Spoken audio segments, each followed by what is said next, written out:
Hello everyone, welcome to study engine official YouTube channel. साथियों, जो भी पुलिस कांस्टेबल की जो भर्ती आई है उसके रिगार्डिंग मैं आपके लिए लेकर आया हूँ हिंदी के प्रीवियस ईयर क्वेश्चन का एक सेट, जिसमें हम हिंदी के क्वेश्चन करेंगे। आइए करना स्टार्ट करते हैं। पहला क्वेश्चन देखते हैं। पहला क्वेश्चन हमारा है, वर्डों के कितने भेद होते हैं? तो वर्डों के दो भेद होते हैं। कौन कौन से? स्वर और व्यंजन। ये वर्डों के दो भेद होते हैं। इसके बाद बात करें, शिक्षक का बहुवचन होगा। तो जो शिक्षक का बहुवचन होता है वो शिक्षक ही होता है। बात करें शिक्षिका का, अगर बहुवचन देखें तो शिक्षिका का बहुवचन शिक्षिका नहीं होगा। शिक्षिका का जो बहुवचन होगा वो होगा शिक्षिकाएं, लेकिन शिक्षक का शिक्षक ही होगा। अगला हमारा क्वेश्चन है, समझदार शब्द विशेषण का कौन सा भेद है? तो समझदार जो है ये एक विशेषण है, और उसमें भी पूछ रहा है कि ये किस प्रकार का विशेषण है। तो ये गुणवाचक विशेषण है, क्योंकि ये गुण बता रहा है किस प्रकार का गुण है। वो व्यक्ति जो है वो समझदार है। बात करें विशेषण कितने प्रकार के होते हैं, तो विशेषण जो होते हैं वो आपके 4 प्रकार के होते हैं। एक आपका होता है गुणवाचक, एक आपका ये गुणवाचक तो ही गया आपका। दूसरा आपका संख्यावाचक, तीसरा आपका परिमाणवाचक, और चौथा आपका होता है सार्वनामिक विशेषण। ये 4 विशेषण के भेद है, और समझदार में गुणवाचक विशेषण है। आगे बात करें, भूतकाल के कितने भेद होते हैं? तो भूतकाल के 6 भेद होते हैं। कौन कौन से, आइए देख लेते हैं। पहला आपका हो जाएगा सामान्य भूत, फिर आपका आसन्न भूत। इसके बाद बात करें, एक होता है पूर्ण भूत, एक आपका अपूर्ण भूत, फिर आपका आ जाता है संदिग्ध, और अंतिम आपका होता है हेतु हेतु मद। हेतु हेतु मद भूत जो है ये भूतकाल के 6 प्रकार हैं। आगे बात करें, तद्भव शब्द बने हैं। जो तद्भव होते हैं ये संस्कृत में जो शब्दों में कुछ बदलाव हो जाता है, या शब्दों को जो तोड़ मरोड़ कर पेश किया जाता है, या जो गलत शब्द होते हैं संस्कृत के, उन्हें तद्भव कहा जाता है। तत्सम जो होता है वो शुद्ध रूप होता है, और तद्भव जो है ये बिगड़ा हुआ रूप है। आगे बात करें, जो काम करना कठिन हो, वाक्यांश के लिए एक शब्द बताइए। तो ये जो शब्द होता है ये होता है दूभर। जैसे कि कड़ी धूप के कारण बाहर निकलना दूभर हो रहा है। अगर कड़ी धूप होती है तो हम लोग बाहर नहीं निकल पाते हैं, यानी कि वो काम करने में हमें कठिनाई होती है। तो उसके लिए जो शब्द यूज किया जाता है वो यूज किया जाता है दूभर। आगे बात करें, गीतांजलि का सही संधि विच्छेद है। तो जो गीतांजलि का संधि विच्छेद है वो आपका है गीत प्लस अंजलि, आ धन आ, यानी कि बड़ा। ये दीर्घ संधि का उदाहरण है। आगे बात करें, रसोई घर में कौन सा समास है? तो रसोई घर में आपका तत्पुरुष समास है।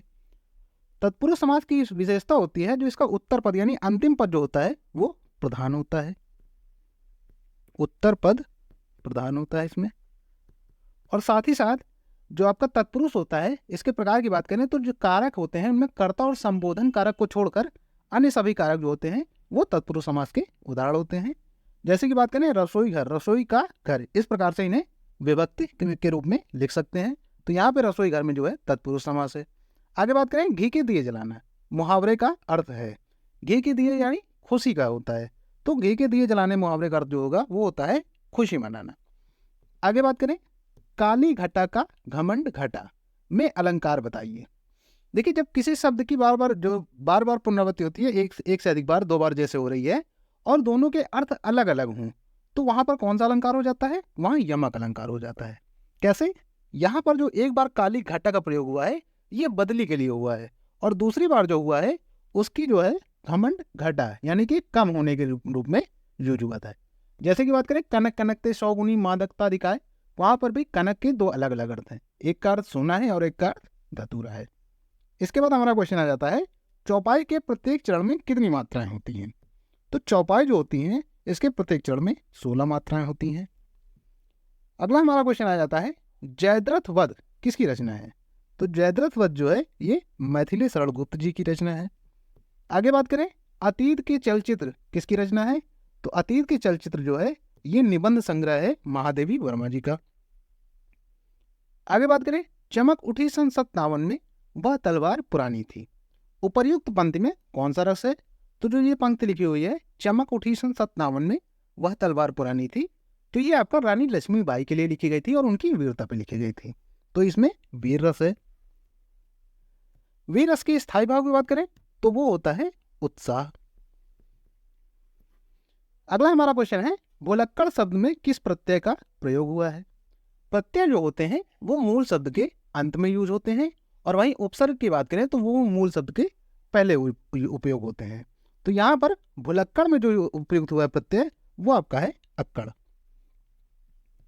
भूल के साथ अक्कड़ यूज हुआ है तो भुलक्कड़ हो गया है। आगे बात करें, रात में घूमने वाला के लिए एक शब्द है। कहते नहीं है रात में घूम रहा है निशाचर है ये, तो वही होता है आपका निशाचर। रात में जो घूमने वाला होता है उसके लिए एक शब्द है निशाचर। अगला हमारा क्वेश्चन है, आज वर्षा होगी वाक्य में कौन सा काल है? देखिए आज की बात कर रहा है तो प्रेजेंट यानी वर्तमान तो होगा, लेकिन इसमें भी पूछा है कौन सा वर्तमान है। तो देखिए आज वर्षा होगी ऐसा कंफर्म नहीं है, संभावना है, तो आपका संभाव्य वर्तमान काल हो जाएगा। जैसे अभी पीछे हमने भूत काल के 6 भेद पढ़े थे, उसी प्रकार वर्तमान के भी 6 भेद होते हैं। कौन कौन से देख लेते हैं। एक आपका हो जाता है सामान्य, सामान्य वर्तमान। दूसरा तत्कालिक वर्तमान। तीसरा आपका हो जाता है पूर्ण वर्तमान। चौथा आपका हो जाता है संदिग्ध वर्तमान। पांचवा आपका दिया हुआ है संभाव्य, और छठा आपका हो जाता है हेतु हेतु मद। हेतु हेतु मद वर्तमान जो है ये आपके वर्तमान काल के 6 भेद होते हैं। इसी प्रकार से भूतकाल के भी 6 भेद होते हैं, और जो भविष्य काल होता है उसके 3 भेद होते हैं। अगला हमारा क्वेश्चन है, चिड़िया का बहुवचन है। देखिए यहाँ पर चिड़िया लिखा हुआ है, अब जब बहुवचन इसका बनाएंगे तो ये हो जाएगा चिड़िया।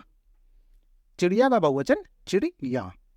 आगे बात करें, जो वर्ड स्वर की सहायता से बोले जाए उन्हें क्या कहते हैं? तो जो स्वर की सहायता से बोले जाते हैं उन्हें व्यंजन कहते हैं, क्योंकि हम व्यंजन को स्वतंत्र रूप से नहीं लिख सकते हैं। जैसे अगर हमने का लिखा है तो इसमें स्वर का भी यूज हुआ है, इसको जब संधि विच्छेद करेंगे तो ये इस प्रकार से लिखा जाता है। आगे बात करें, व्यंजन को स्वर रहित दिखने के लिए किस चिन्ह का प्रयोग किया जाता है? तो जैसे देखिए मैंने आपको यहाँ पर संधि विच्छेद करके दिखाया था, तो यहाँ पर हमने यूज किया हलंत। तो जब व्यंजन को स्वर रहित दिखाया जाता है तो उसमें हलंत का प्रयोग किया जाता है। ये चीज़ बहुत इंपॉर्टेंट हो जाती है, आपके एग्जाम में आजकल पूछ रहा है डिक्शनरी के फॉर्म में सजाइए, तो वहाँ पे अलग अलग आपको अलग अलग शब्द जो हैं रखने पड़ते हैं क्रम के अनुसार। आगे बात करें, कोई आपसे मिलने आया है, रेखांकित शब्द में सर्वनाम का सही भेद बताइए। ये आपका रेखांकित शब्द जो है कोई, तो कोई यानी किसी का कंफर्म तो नहीं है कौन है, निश्चय तो है नहीं, तो यहाँ पर जो हो जाएगा वो सर्वनाम हो जाएगा अनिश्चयवाचक। सर्वनाम के भी आपके 6 भेद होते हैं। एक तो आपका अनिश्चयवाचक हो ही गया, फिर इसके साथ में निश्चयवाचक हो जाता है, इसके अलावा पुरुषवाचक हो जाता है, निजवाचक हो जाता है, आपका संबंधवाचक हो जाता है, और प्रश्नवाचक हो जाता है। ये सर्वनाम के 6 भेद हैं। आगे बात करें, अयोध्या सिंह उपाध्याय हरिऔध जी की प्रसिद्ध रचना कौन सी है? तो जो अयोध्या सिंह उपाध्याय जी हैं, हरिऔध जिन्हें कहा जाता है, इनकी जो सबसे प्रसिद्ध रचना है उसका नाम है प्रिय प्रवास। इसके बाद हमारा आ जाता है, फणीश्वर नाथ रेणु द्वारा रचित प्रसिद्ध उपन्यास का नाम बताएं। तो जो फणीश्वर नाथ रेणु जी थे, इनके द्वारा जो प्रसिद्ध उपन्यास लिखा गया उसका नाम है मैला आंचल। मैला आंचल। बात करें इसके अलावा अन्य उपन्यासों की, तो परती परिकथा, और बात करें जुलूस, ये भी इनके उपन्यास हैं।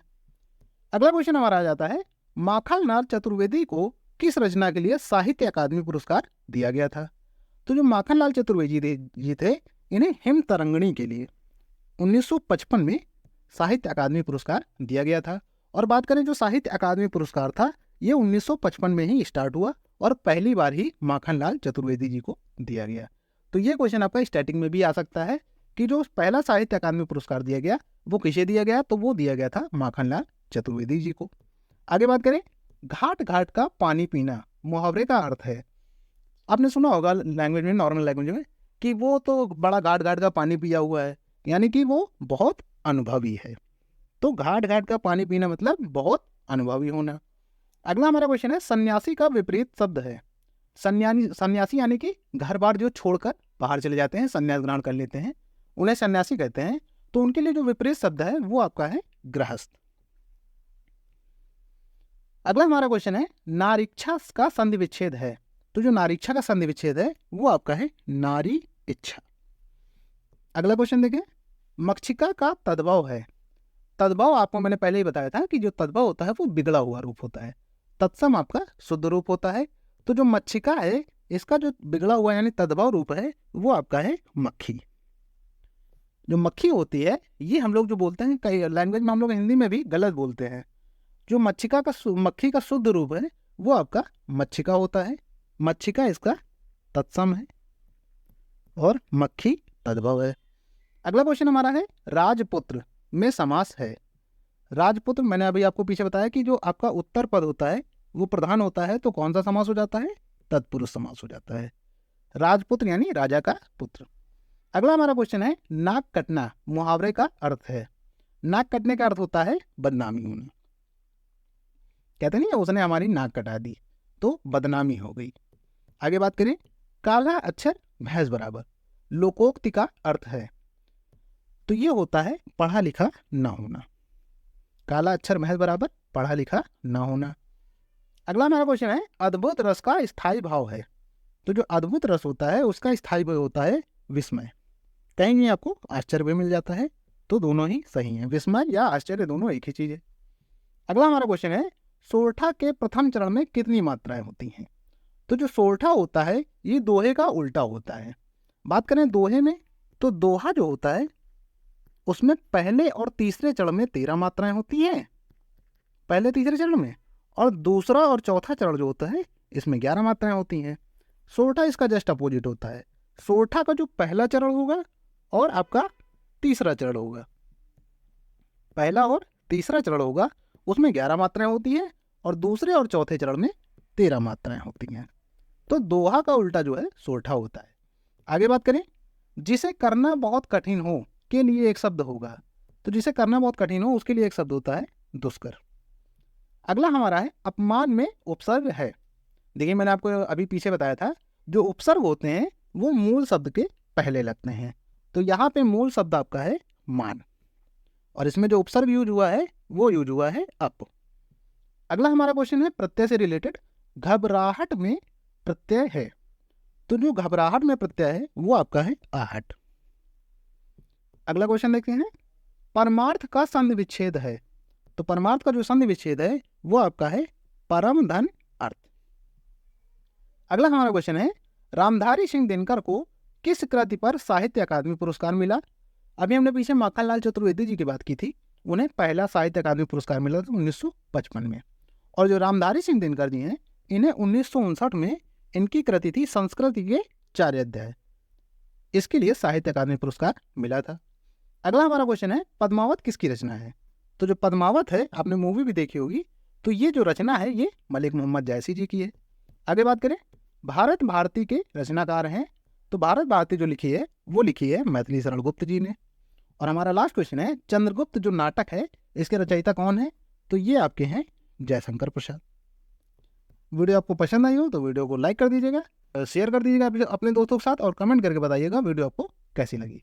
साथ ही साथ जो लोग चैनल पर नए आते हैं वो चैनल को सब्सक्राइब करके बेल आइकन जरूर दबा लें ताकि आने वाली नोटिफिकेशन आपको मिलती रहे। धन्यवाद।